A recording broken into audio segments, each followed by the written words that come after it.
There's a lot of thought that goes into choosing the right sock for your sock puppet. Chances are, if you're going to be making a sock puppet, you're probably going to be choosing from socks that are already in your collection.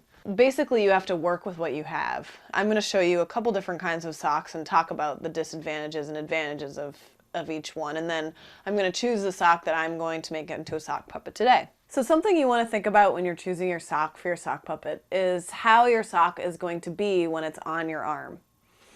If you are an adult and you're making the sock puppet for yourself, your arm's going to be a little bit bigger than a child might. So you want to think about who you're making the sock puppet for.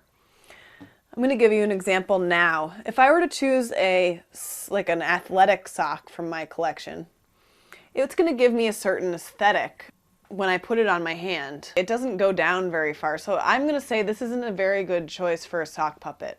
You want your sock puppet to go down to about here so that you have sort of like a body for your character that you're going to be making. So let's discard any athletic socks. You also want to think about the color of your sock puppet. And I'm going to show you now 3 different colors. We have sort of a taupe, a dark brown, and a tan. And if you choose the dark socks, you want to remember that your features are going to then need to stand out from the sock.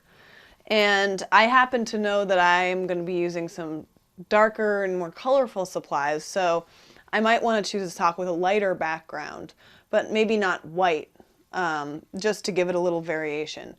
And remember that you're going to be choosing from probably socks with no mate in your sock drawer, so you may not have much of a choice, but you do want to keep all these things in mind.